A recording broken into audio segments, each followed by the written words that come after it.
Hello everyone, how's everybody doing? I'm not doing too good because I've got a problem with my computers. I'm not sure it's my computers. It could be the line, something's going on. So if you get a little choppy transmission, yeah, I had no time to investigate what the problem was, but it's happened in the last couple hours. And so just so you're warned that there could be a problem with the transmission. Anyways, just to start off, again, want to remind everyone that we've got the 7th Rational Physics Conference in Bora, Sweden.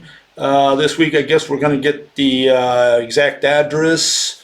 And another thing I at least found out, I think it's been corrected, but I'm not sure, that the site in Facebook where we have this advertised was held as private. And so some people apparently had problems signing up. And hopefully we correct that, in these next few days. Okay. So what do I want to deal with today? Well, I want to continue with black holes, but this time I want to give you the version of the rope hypothesis. So I'm going to do a quick rundown of what I've covered last week. Hopefully it's quick, and then I'll proceed with with my version. Okay, that includes black hole phenomena as well as dark matter phenomena. Okay, one good place to start is what is known as Hawking radiation, and as an introduction. And what you'll see is that they have this version where particle that's immediately outside the event horizon. In other words, it's not inside the hole, but it's outside the hole, right? Right outside the event horizon. As you know, all particles in mathematical physics have the ability to break in two. Okay, I got a message there. Anyways, have the ability to break in two pieces. And you have a positive and a negative piece, okay? And that allows the mathematicians to do a lot of magic. Whenever you're in a bind, just break the particle in two. Positive particle, negative particle, you're okay. So every particle has zero charge, zero polarity, zero whatever, and it can break into positive, negative polarity, and so on, right? Well, what this allows them to do in turn is to say that the black hole swallows one of the two particles, okay? Swallows it in, and the other one does not always fall in, but is free to fly away, okay? And thanks to that discovery, we can get something out of a black hole, or not exactly out of the inside of the black hole, but whatever comes to our eyes, it's from the surface of the black hole, and that's how you can detect the black hole. Okay, you see all this light coming out of the particles that split in two. One of the particles always reaches your eyes, and so with that, they were able to give something to do to the astronomers, because the astronomers said, well, if this thing swallows light, what are we supposed to look for with our telescopes? Said, don't worry, we'll figure it out for you. And what they did, they figured it out. They said, look, the black hole swallows half a particle, or whatever, 50%, I guess, and the other particle reaches your eye. We want you to detect that particle reaches your eye. And that's one way of detecting light from a black hole. Another one is the way they did it the other day, and that's they went in there and looked at the material falling inside a black hole. And as it crosses that event horizon, well, we get all these sparks that come to your eyes. All these X-rays being created by that, just crossing that shadow, okay? And here is a little bit of illustration of what I just explained. Okay, here's the first one. This is what Stephen Hawking, that's why it's called Hawking radiation, by the way. It's in honor of Mr. Stephen Hawking, who died, what was it now, I think a couple years ago now. And he says, that at the Big Bang, the universe is thought to have had zero size. And he says there's a big number of particles in the region, okay, and that we can observe. Where did they all come from, he asks. And he says the answer is that in quantum theory, particles can be created out of energy in the form of particle-antiparticle pairs. But that just raises the question of where the energy came from. The answer is that the total energy of the universe is exactly zero. The matter in the universe is made out of positive energy, gravitational energy being the negative side, right? So I guess you can say that positive energy is male and negative energy is female. I don't know if that's a valid, analogy, but I'm sure they would say something like that in mathematics. They would prove that women are negative, Okay, now twice zero is also zero. Thus, the universe can double the amount of positive energy and also double the negative gravitational energy without violation of the conservation of energy. Okay, so this is what he's saying, and so now you get an idea where all this energy is coming from, that we have in space. In other words, the vacuum itself is made out of something. That something is known as energy. And there is a little process here that we're going to see real quick, which illustrates what Hawking had in mind, and that's how energy becomes particles. Equals mc squared. Well, the energy materializes into something a little more tangible and visible. Okay, and so this is what he also says in A Brief History of Time. And it's important to listen to this part. It's a little lengthy, but bear with me, because you're going to get the idea where he gets all his ideas. How is it possible that a black hole appears to emit particles when we know that nothing can escape from within its event horizon? Yeah, good question. Maybe he can explain how that happens, okay? And he says the answer, quantum theory tells us, is that the particles do not come from within the black hole, but from the empty space, empty with quotations, just outside the black hole event horizon. Okay, so you have the black hole, you have the, which is, I guess, the whole thing. You have the singularity at the center. Maybe you have a black ball. Sometimes you don't, you just have the singularity. And you have this region of influence known as the event horizon. Okay, and what they're saying is that this effect that he's going to describe does not occur within the black hole. It occurs just immediately outside the event horizon. Okay, particles that are in space which is, under quotations, empty but never really empty. Okay. And he says, what we think of as empty space cannot be completely empty, because that would mean that all the fields, such as the gravitational and electromagnetic fields, would have to be exactly zero. However, the value of a field and its rate of change with time are like the position and velocity of a particle in quantum mechanics, right? The uncertainty principle implies that the more accurately one knows one of these quantities, the less accurately one can know the other. So, in empty space, the field cannot be fixed at exactly zero, because then it would have both a precise value, zero, and a precise rate of change, also zero.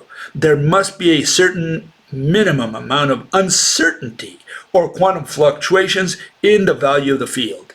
So this is where they're getting this from. They're saying that the gravitational and electromagnetic fields, are not completely empty, but they are zero. In other words, they cannot be exactly zero, but when they come together, they're going to form a total energy of zero. Okay, so it's the individual, the gravitational and electromagnetic fields, which are going to get together and form this zero energy. Okay.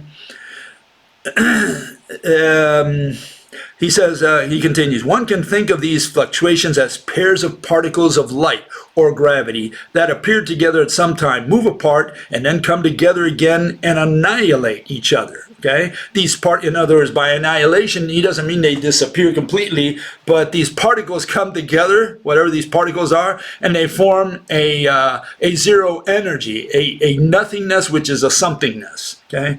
These particles are virtual particles. Okay? Now we're inventing a little spirit here, like the particles that carry the gravitational force of the sun. So the gravitational force of the sun, now you have it from the expert here, is carried by virtual particles, particles that we can't see or detect. They're virtual, I guess by that he means they're not real, whatever real means to him, and that means that he can do anything he wants with these spirits. He calls them virtual particles. Okay, and he says, unlike real particles, they cannot be observed directly with a particle detector. However, their indirect effects, such as small changes in the energy of electron orbits in atoms, can be measured and agree with the theoretical predictions to a remarkable degree of accuracy. So they throw in a little mathematical stuff there to convince you that they're not real, but they're real. They're going to use them anyways, okay? The uncertainty principle also predicts that there will be similar virtual particles of matter particles, such as electrons or quarks. Okay, so these are the real particles, I guess. In this case, however, one member of the pair will be a particle and the other an antiparticle. And he puts in parentheses, the antiparticles of light and gravity are the same as the particles. So they're the same. What is the difference between a real particle and a fake particle? See what they do? They invented this virtual particle, and that's really an ad hoc solution to all their problems. Because whenever they need it to plug a hole in the equation, they just say, oh, a virtual particle popped in from the void, right? It used to be energy, now it's mass, right? Did its little thing, and charge. Did its little thing, went back then to its hiding place in space. Sounds like a plan, okay? You have the angel, he moves the curtain, and then he goes back to heaven, okay? And you never see him, you can never touch him, okay? All you can do is see the curtain move. Since you can't explain it, you say, well, it's got to be the angel, the spirit, came, shook the curtain, and then left. And that's what these people are saying. They're just introducing this as a variable, or as an ad hoc variable.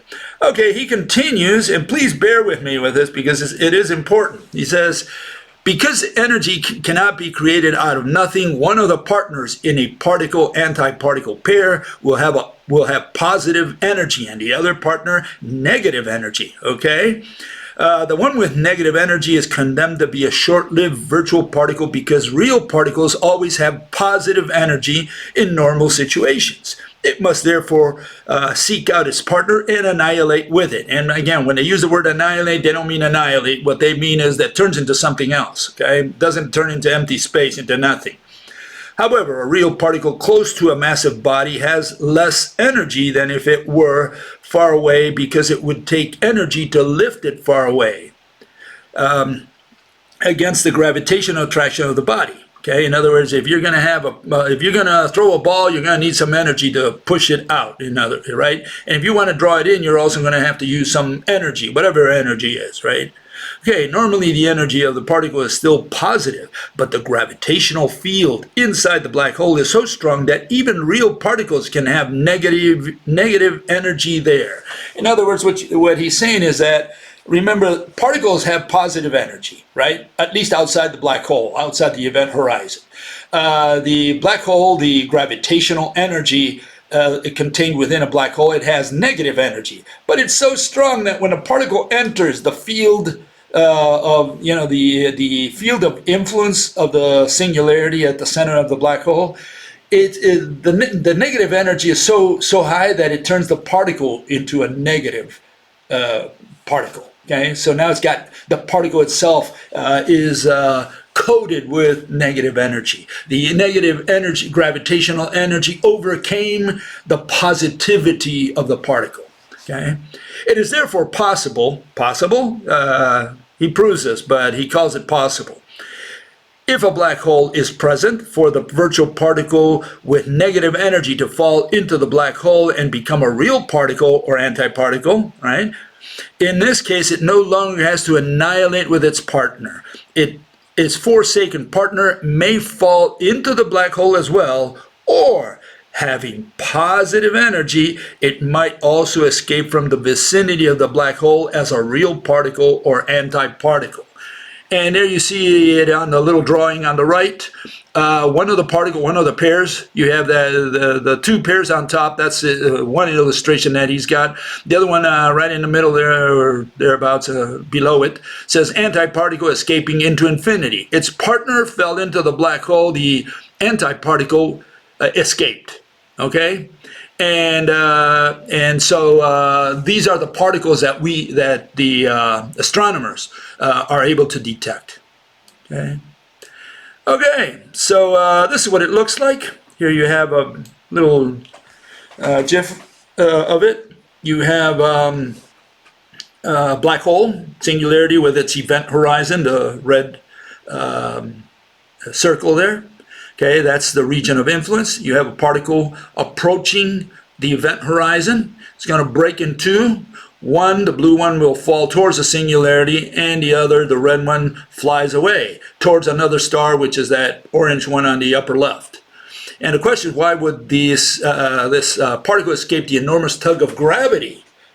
Remember that the sun pulls on that star and compels it to twirl around. So why would this little particle travel outwards from the black hole? You would think it also falls towards the singularity. And they're saying no, that one falls in, the other one leaves, and you are able to see this one.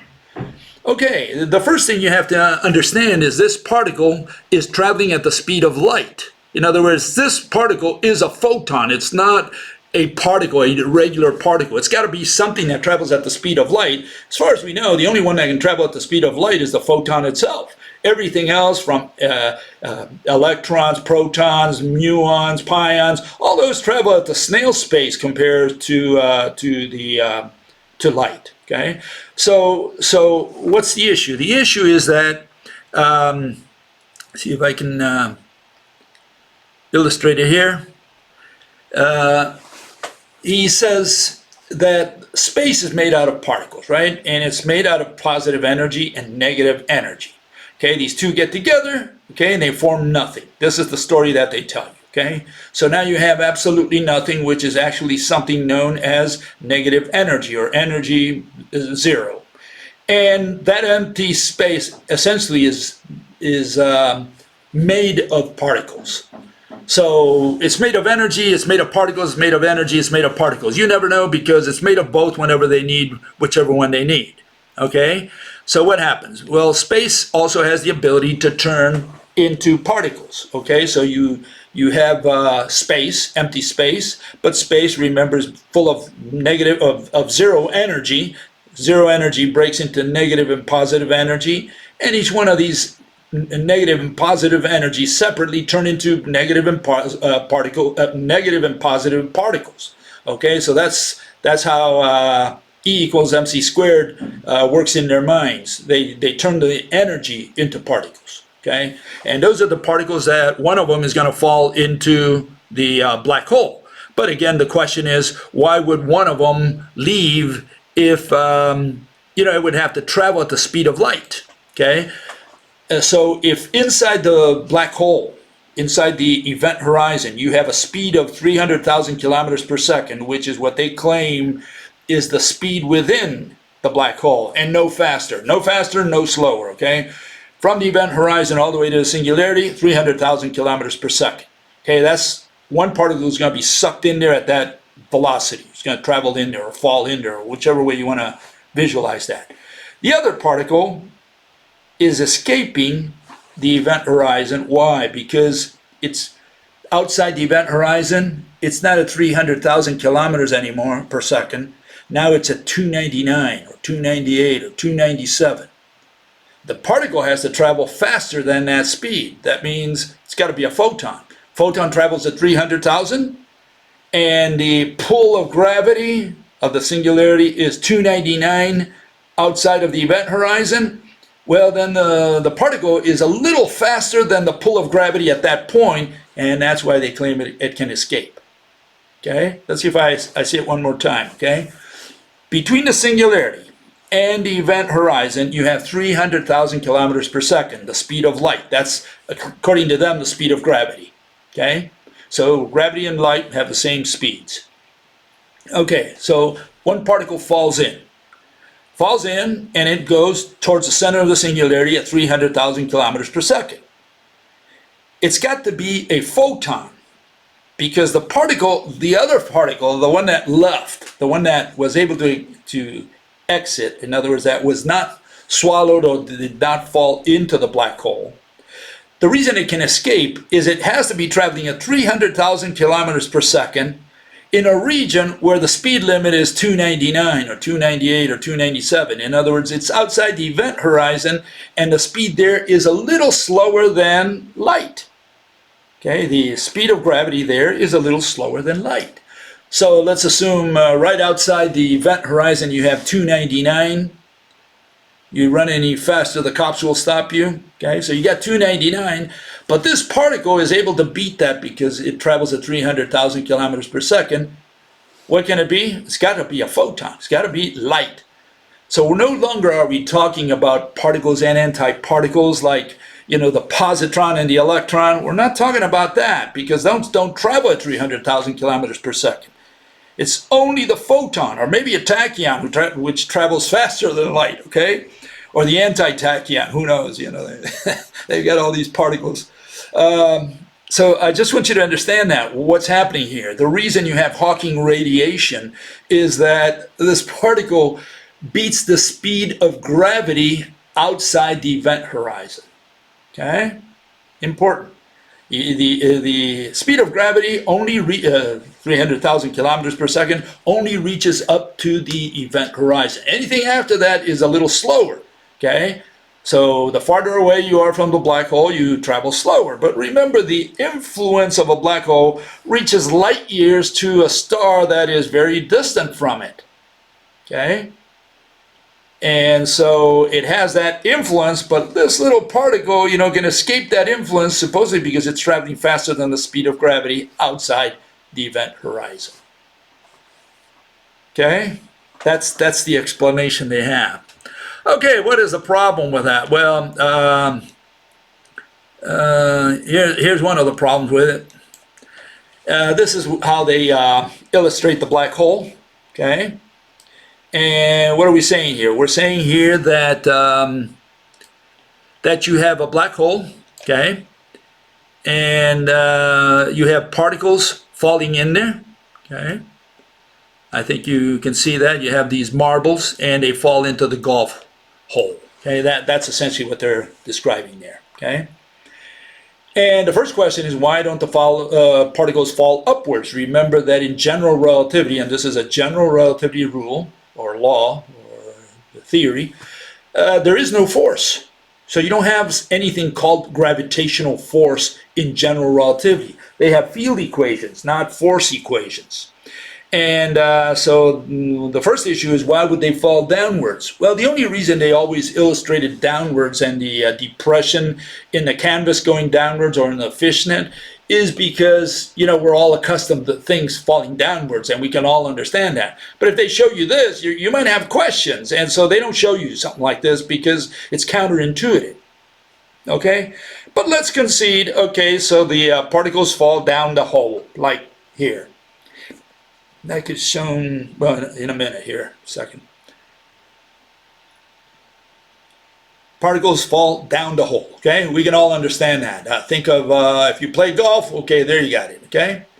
Okay, so what's the story? Well, we have a little problem here, because what Hawking is saying, that you have this situation where you have particles coming out of the hole because the speed limit right outside the black hole is not 300,000 kilometers per second. In other words, 300,000 kilometers per second only applies to inside the black hole, up to, from the bottom point there to the event horizon, which is the mouth of that hole. And next to it, you have 299, 298, 297, everything down to zero, I guess, right? So as you move away from the black hole, the speed limit decreases. And what he's saying is because of that, the balls can roll out of the event, right outside the event horizon, and travel all the way to your eyes. And the question then again you have to think here is, why do those balls travel outwards when you have such a massive object such as a black hole is alleged to be? Why don't they also fall inside the black hole? Why would anything, I mean, do you think you would fall inside the black hole if you were outside the event horizon? Do you think you could escape if there's a, think of, you're in a river, maybe in some kind of cascade or falls. You should have seen the one I've seen, the one in the one that's between the three countries, Brazil, Paraguay, and Argentina. And you go there to the Iguazu Falls, and it's interesting because it's just what I would like to illustrate here. You see what is called the Garganta do Diablo, the throat of the devil, okay? And you look in there, and it's like when you flush your toilet, just like that. It just goes around, and if you fall in there, well, you're gone. You go to the center of the earth, and that's what we have here. We have a particle that's trying to escape that. Imagine you were in a waterfall and falling into this Garganta do Diablo, the throat of the devil, a toilet that's just drawing you in, right? Because it's got this, not only does it have the gravitational pull by magic, by whatever, but it's got the gravitational pull, but on top of that, it's going around, it's like swirling. And here you're at the edge of this monster swallowing you. Do you think you could swim out of there? And this is what these people are saying for the particle. They're saying that the particle is able to escape that whole process and just, drift easily away and come to your eyes here on Earth. And so it's very counterintuitive what they're saying. It might make sense to them mathematically, but under no circumstance does it make sense physically. Okay? Total nonsense what they're proposing. Okay, is that where the nonsense from the black hole stops? No, here we have a little more. First thing I want to note here is what these people are saying. They're saying that, Chandrasekhar got his Nobel Prize for claiming that a black hole can shrink down to zero size. And that's important to keep in mind that, the original paper said, look, this thing, which is many times more massive than our sun, can compress gravitationally until you end up with a zero-dimensional singularity at its center. At the center of what? Well, we don't know. Apparently at the center of nothing, all they have is a region of influence known as the event horizon.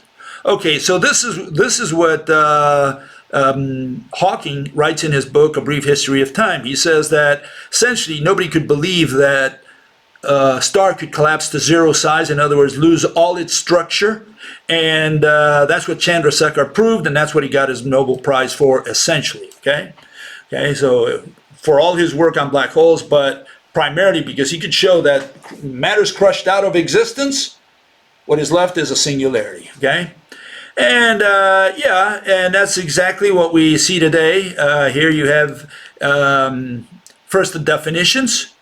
Okay, first you have the definition of what mass is, and there's several of them. It's important to keep those definitions in mind because that's what you're taught in high school and in college. Mass, how much matter there is in something. Matter is anything you can touch physically. Okay, fine. The quantity of matter contained in an object. That comes from Eric Weinstein's World of Physics. I mean, these are official sites, okay? If you look for an answer, well, you'll find them there. And then at the bottom there, you say, in scientific context, mass is the amount of matter in an object. And again, that's out of the Wikipedia. So you have all these sources, and they all tell you that mass is the quantity of matter or a measure of the quantity of matter. Okay? And There you have the definition of mass, and from the Wikipedia, and it shows that there are at least 7 different definitions. In physical science, one may distinguish conceptually between at least 7 different aspects of mass, or 7 physical notions that involve the concept of mass. Okay, whatever mass is, apparently the most popular one is the quantity of matter. What do they say in the center there? Well, we have Cole Miller, a professor at University of Maryland, and David Harrison, another professor of University of Toronto, and they say a black hole crushes all matter out of existence, and that takes us to the circular argument on the right. If a black hole is made of mass, and mass is the quantity of matter, and a black hole crushes all matter out of existence, we have absolutely nothing in front of us. Okay, so that's the main argument, I guess, against the black hole.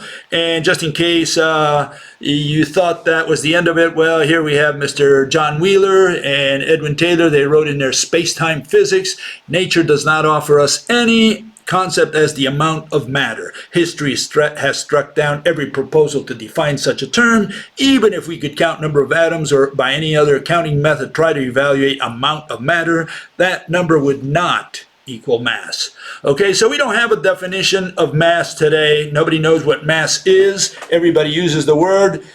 We use it to weigh down the canvas of space, and we use it to move things around light years away, this runaway mass known as a black hole, but nobody has defined the word mass. Nobody knows what it means. The notion that everybody has is the quantity of matter, but it turns out a black hole crushes all matter out of existence. So we have nothing. So far we have absolutely nothing. Okay, keep that in mind. We got nothing. Okay, that's what these people are working on. They're just numbers and equations tell you they've proven it, and they don't know what they're talking about. Okay, and here we have NASA versus what is it, Max Planck Institute in Germany, and they have 2 different versions of what a black hole is. It's important to see these because we've got the 2-dimensional black hole versus the 3-dimensional black hole. On the 3-dimensional side, we have NASA, and they say black hole, a great amount of matter packed into a very small area, and you'll see the word small, the word sphere.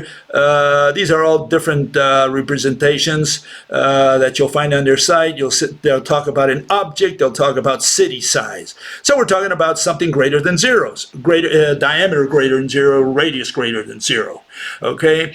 On the other side, we have the Max Planck Institute, and they say black hole is not a tangible object, but a region in space. Well, obviously, a region is not the same thing as a standalone ball. Okay.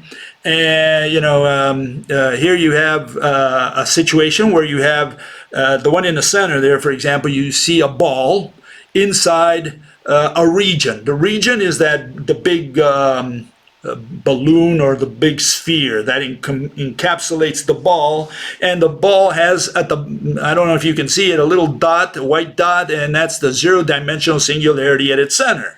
Okay, this more or less makes a little bit of sense. If we just have the singularity and the region of influence with no object there, because it's been crushed out of existence, then it's harder to believe. It's harder to understand what a black hole is. But if there's a ball, okay, so we can say, okay, there's a massive ball in the center of that whole sphere.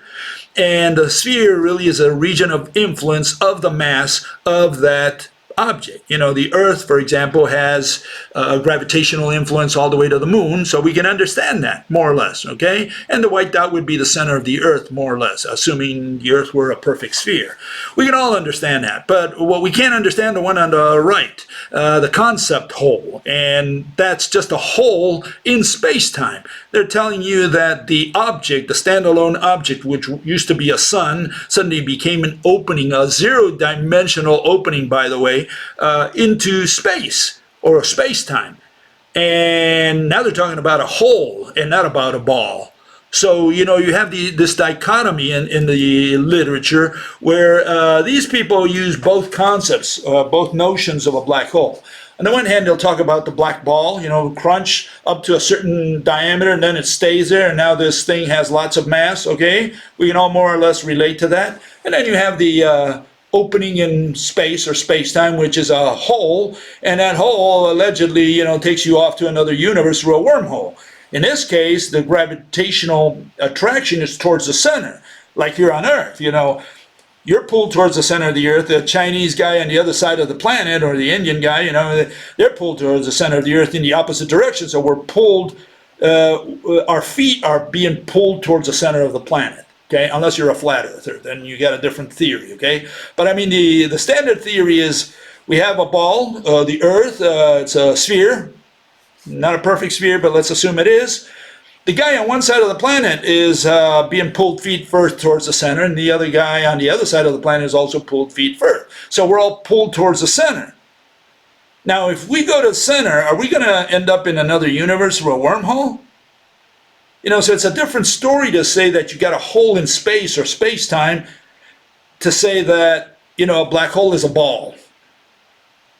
These are two different notions. They're irreconcilable notions. Okay? And of course, what they use is a little bit of surrealism. What they say is, yeah, you fall towards the center of the singularity, but that singularity is like, takes you to the fourth dimension, and you go through a tunnel through a dimension you can't see or can't feel or whatever. And so, at that point, they're just talking total nonsense. They're talking stuff that, they claim exists out there because they can show it mathematically, but they cannot represent it physically. They cannot make an image of it. And so the question is, what are they talking about? If they cannot represent what they have in their head and they can't put it out here for you to see with your eyes, no, they say you got to go to university, study math, then you'll understand it. Sounds like brainwashing to me. Okay. So here I have just another notion, just to drive home the point, that a region is not an object. You can encapsulate a region of a fish tank, a globular or spherical region, and that spherical region, no matter how you turn or twist it, is not the same thing as a ball. A region is always of something else. Yeah, I can pull that balloon from the water and say, look, this is a ball. And yeah, that is a ball because you have it in your hand. It's a standalone object. I can bring it to the conference. What I cannot bring to the conference is a region. See, if you're going to talk about region, you're talking about a region of something else, a volume of something else, or within a volume. That's what you're talking about when you talk about a region. That's not the same thing as a standalone ball. And I had trouble getting JFG to understand that concept. We didn't have enough time to debate it, and he didn't want to go into it. But that's an important point because these people talk about region, and people say, well, a region is a ball is a region. No, they're not. Region is a concept, and it's a dependent concept. In other words, it's of something else. Okay, it's not a standalone thing. Okay, just in case, here you have NASA, and they have their wormhole. You can see that, yes, they've turned these things into, science fiction, really more like science fantasy. They have the black hole, which is not zero-dimensional, as you can see there. It's a big opening, you can, an elephant can enter through there. And not only is the black hole also not only two-dimensional, but you can see that the wormhole through which you could travel is also greater than one dimension. That looks the whole thing looks two-dimensional. In fact, it looks a three-dimensional drawing in two dimensions. There's nothing that's zero or one-dimensional in that whole picture. Okay, and so these people can't illustrate what they're talking about. That illustration does not match what the mathematics tells them, which is zero-dimensional and one-dimensional. It has nothing to do with what they're illustrating here. And again, that's why they say, well, this is just an analogy, and you shouldn't be attacking the analogy. You should attack the math. No, because we need an explanation of how the universe works, the real universe. And if they don't have an explanation, then mathematics is not the language of physics. It's just that simple. Also, you'll see Mr. Brian Greene, he allegedly says that this is science. He jumps into a wormhole, okay, in his documentary on space and etc. And he shakes hands with himself in the morning. Few hours earlier, or seconds or minutes earlier. So the question is whether this has anything to do with science anymore. This is just nonsense that is great for the eyes, for people who want to go in there and say, I like fantasy. I'd like to travel with my mind. Yeah, that's fine, but don't call it documentary. Don't tell me this is science. Don't tell me this is the consequence of mathematics, which is an objective criteria or objective method of reaching truth of how the universe works. Now, this is absolute nonsense. We should finger it as nonsense and say, look, don't put this as a documentary. You want to make a little Hollywood movie with flashy scenes and, you know, special effects, fine, but don't call it science. These people are saying this is science. And the people out there who are not familiar with all these things, oh, how nice, you know, I saw him go through a wormhole. You know, and it's just nonsense they're feeding the public. Wormholes are nonsense. We don't care what these people do with their equations. We want the real thing out here. And if you say that your equations say this, we're going to criticize the images that you put in there, not your equation. We don't care about your equations. It's the other way around. See, they want us to go and fight their equations. No way. I'm going to fight their interpretation of their equations. That's what I'm challenging. Okay? It's the nonsense that they feed the public. Okay, we have Mr. David Blair tells us how it is that they arrived at wormholes. Yeah, he says space is a physical object. He says a very tangible material with tangible properties like stiffness and shape. And he ends up saying that, you know, the most important thing to keep in mind about Einstein's universe is that the fantastic stiffness of space, of the rubber sheet, if you like. The stiffness of solid steel is about 10 to 11. Space has a magnitude of about 10 to the 43rd. And space is a billion times stiffer than steel. Okay? Now, this is a professor from the university who's saying this, okay? And he's as you can see, he's got a lot of titles, a lot of gold medals at the Olympics that he won. And they push their authority around saying, look, I got a PhD and look at all my medals, and, you know, and they tell you that, you know, space is stiffer than steel. And that's how they can drill a wormhole through it. Okay, let's see if we can move on here. Well, let me skip a couple things so we can go a little faster here. What is it we have to show? What is it the astronomers see out there that we have to explain? Well, one of the things we have to explain is this guy here.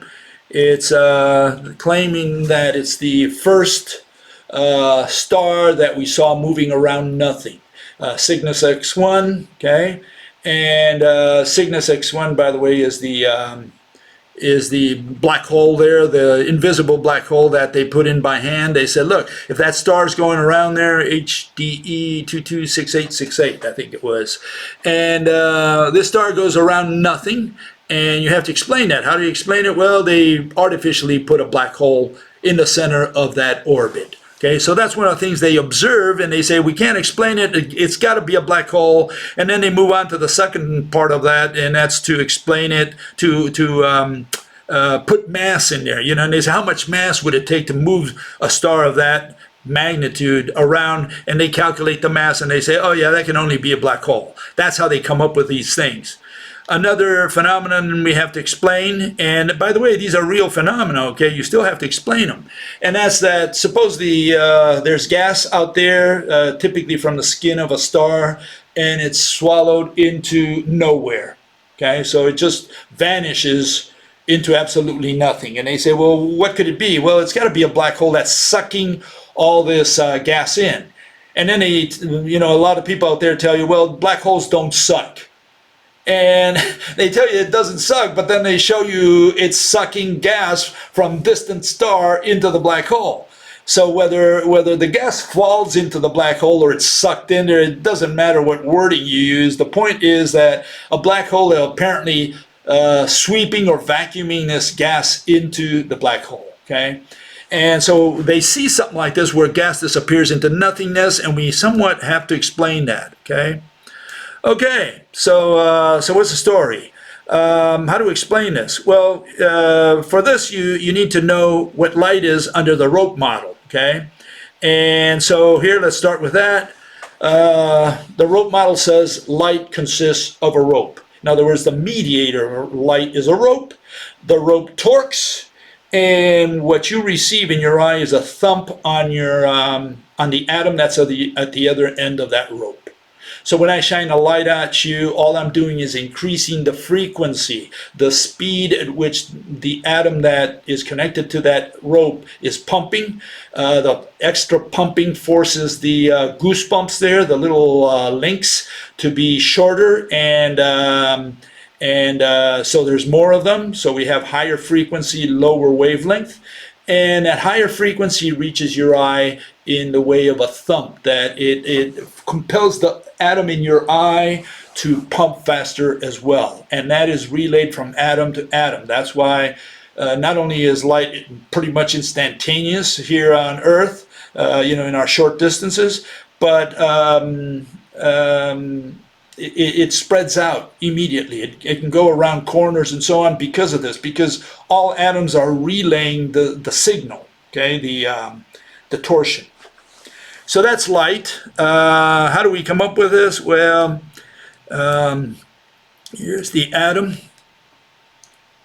Okay. Here's the atom. The atom consists of these ropes that are approaching the surface of the atom. Okay, the magnetic thread, arbitrarily using the same word by convention, magnetic and electric. Magnetic thread curls around and encapsulates the electric thread, which goes straight across. Okay, so the electric thread from every atom in the universe forms a little star in the center, and all the magnetic threads from every atom in the universe encapsulate and form we could call it a ball of yarn. Okay, so it's a corrugated or somewhat rough surface at a very fine, if you had God's eyes and could go in there, you would probably see a rough surface. Okay, and this little thing pumps back and forth, and by pumping back and forth, according to the quantum jump, it torques the rope. That's the model that I'm proposing. Am I asking you to believe this? No. Not here to prove anything, not here to convince you of anything. I'm here to give you a model that you can use to explain what I'm going to explain today, which is black hole phenomena. Okay, and again, I'm just going to give you a different version. You take it for what it's worth to you. That's all I can say. Okay, so here, just in comparison, here's the quantum atom. Okay, you're probably familiar with it. And the big problem, these are from the internet. I put the green medium or colored it green there, and the green part is the critical part. We need to know what keeps the electron bound to the proton. And unless you can explain or tell me what that green stuff is, you don't have a theory. You can't even start your theory. And they've used all these words: fabric, space, field, canvas, false vacuum, virtual particles. They gave it all these names. None of them are valid things. We need a physical object. What is that green stuff? And we need to know how it works. In other words, you have to show the mechanism of how the proton keeps the electron from flying away spontaneously. Okay? And here's another version of it. See if I can find it. Here's the dynamic version of the quantum atom, just for comparison. Okay, here it is. And again, what we need to do is, in the first one on the left and the last one on the lower right, we need to explain what the black stuff is. And on the upper one on the right, you need to explain what the yellow stuff is. Okay? That's the million-dollar question. What is that yellow stuff? What is the black stuff? We need to know that because we need to know why those electrons don't fly away. By the way, in the first case there, the figure 8 there, that's the p orbital, whereas the other ones are the s orbitals. If you studied a little bit of chemistry, you probably know what I'm talking about. But the point here is that you got to explain how those electrons are kept in their orbits, why they don't fly away. Okay. So, the fact that quantum says, well, we don't know where the electron is at any point in time and blah, blah, blah, and we need Schrodinger's equation to determine the shape of the s and p orbitals, fine. All that's great. We don't care about any of that. We just want to know what is the mechanism that keeps the electron bead from flying away. And unless you can explain that, you can't even start your presentation. Okay, so this is the issue, okay? And they skip that. You know, they say, we don't know what it looks like. You know, you don't have to know. You don't have to run an experiment. You just have to think and tell me, what is your model? That's what you have to tell me. You have to bring a model. And if you're going to bring a model of a little bead going around, you know, a proton ball, your model had better have an explanation for why that electron doesn't fly away. That's the issue. Okay, and that's what they'll never explain to you. No professor will tell you, okay? Okay, so where do we go from here? Well, I showed you light. Here's electricity and magnetic field, okay, under the rope model. And what we have here is a row of aligned, I put them as aligned atoms. You got to really think of these as molecules, but let's look at them as atoms just for the sake of simplicity for the explanation. And the row spins, and you can see the electricity is going into your eyes. Okay, whereas the magnetic field goes exactly at 90 degrees to it, because that's the direction in which the row of atoms, in this case, right, is spinning. So it's very simple. One is at 90 degrees to the other because there is no other possibility if the magnetic field is made of threads. Okay, so again, this is a model for you to understand a different universe that I'm illustrating for you. Okay. And here's the magnetic attraction. This is how we produce attraction and repulsion under the rope model. And what you have there, whether you turn the magnet around, as long as you have north facing south, okay? And what you have is threads, okay? These are threads, physical threads, by the way. They're physical threads, but very thin, very, you know, something unimaginably thin, okay? And when they clash like that, that pushes them away. And here, in this case, you can see that the two top halves of the magnets are going clockwise. And it's the same here, okay? They're going clockwise. And when one comes up, it latches onto the other one coming down. In the bottom half, they do exactly the same thing, but in the opposite direction, okay? And here you have clashing. You have clockwise against counterclockwise. And that's what south against south or north against north is. Okay, so why am I bringing this up? Well, I'm bringing this up because I'm going to explain gravitational phenomena, not with mass as they do in mathematical physics. I'm going to explain it with magnetism. I'm saying it's a magnetic phenomenon. What's the magnet? Whoa, what am I talking about? What's the magnetic field? It's the magnetic field of the galaxy. What is a magnetic field? A magnetic field is made out of sweeping threads, countless sweeping threads. These threads move around, and they move around atoms, okay? And magnetic fields of, for example, the sun extends all the way to the bow shock. And for those who don't know what a bow shock is, it's the region where the solar system, or the magnetic field of the solar system, this encapsulating shadow, okay, meets interstellar space. Okay, so we live in our solar system is a little bit of a cocoon. Okay, it's a cocoon. It's got all these sweeping threads. That's going to be the magnetic field, and this magnetic field extends way beyond Pluto. And you know, our sun, in comparison to this distance, is a dot. It's this little dot that's got this enormous magnetic field reaching all the way to the bow shock, which is very far away from Pluto, you know, away from the sun from Pluto, right? And a magnetic field of a galaxy also extends enormously, you know, far, okay? And that's what I'm going to use. I'm going to use the magnetic field of the galaxy, okay? And where do I have it? Somewhere in here. See if I got it.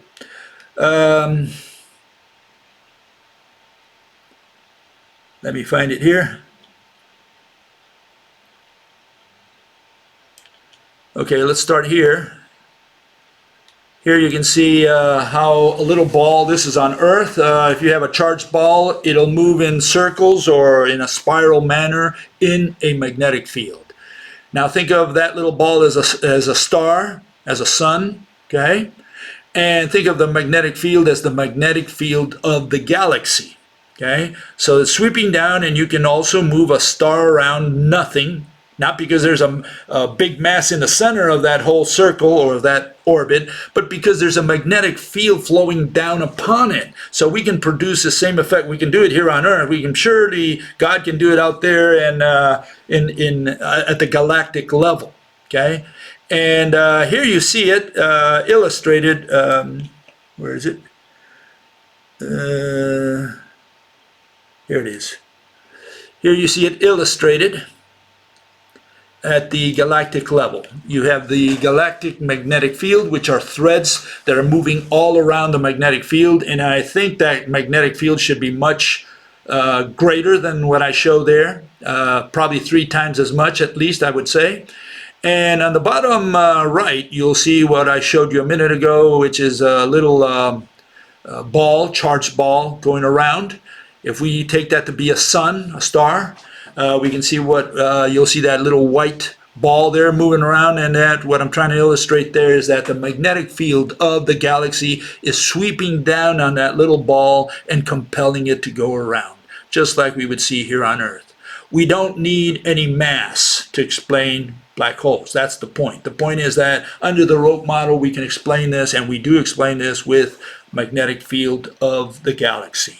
Just in case, we had that smoke, that gas that was being sucked by a black hole, and we also have an explanation for that under the rope model. Let's see if I can find it here.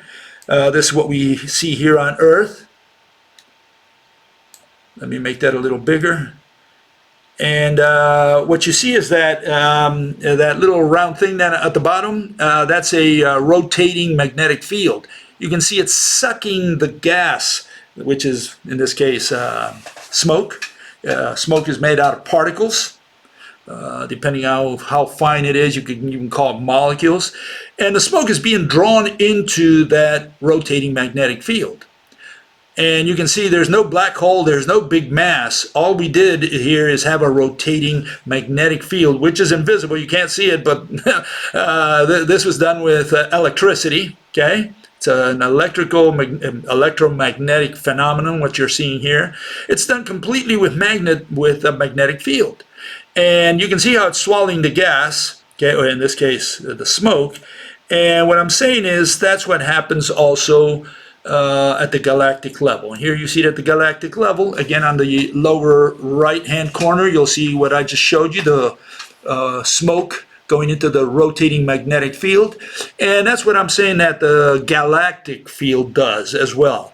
So if you're pointing your telescope and you see gases coming out of a star and going into nowhere, just disappearing into thin air, I guess we could call it, or into space, well, you shouldn't be thinking about spirits, and you don't even have to think about mass. All you have to think about is that the galactic magnetic field is powerful enough to be able to rip the gaseous skin out of a star and just, take it into nothingness. It just swallows the gas. So again, we don't need mass to explain any of this. Assuming we could define mass, assuming we could say that mass weighs down space-time, which is another discussion. But even conceding all that, you don't need mass. You don't need mass. You can do this with magnetism, with an electromagnetic phenomenon. In other words, a mechanism. You can do this with magnetism. And under the rope model, these are physical threads. They're very thin, unimaginably thin. Okay, that's what a magnetic field is. It consists of all these moving threads. And again, I like to show always this this GIF, which is really important to see because people are not aware. They think that a magnetic field is something static, and here you'll see that it's not the case. So I'll close with this, and here you'll see it. Here's a magnet underwater, and you can see it's drawing each of the iron filings one by one towards it. Okay, so a magnetic field consists of something that is in motion. Okay, And that's what I'm saying is happening with the magnetic field of the galaxy. It just sweeps around the entire galaxy, and if there is a star, especially a highly charged star, maybe a major star, big star, which has lots of magnetism, yeah, the magnetic field of the galaxy could toy around with it like, you know, the bead at the end of your car antenna. You know, you move it around and that little bead goes like that. I think the magnetic field of the galaxy would do the same thing to a charged star. And all stars have a magnetic field. So we have a magnetic field being affected by another magnetic field. Okay, folks, I'm going to continue with a little bit of this. I think I have my closing arguments for next time around, and then we'll resume with the ether and the infinity and space and the nature of space, okay? And we'll do that next time as well. Hopefully I'll get to be able to do both closing arguments and the continue with the ether subject that we've been doing for now a little over a month. We'll see you then. Bye-bye.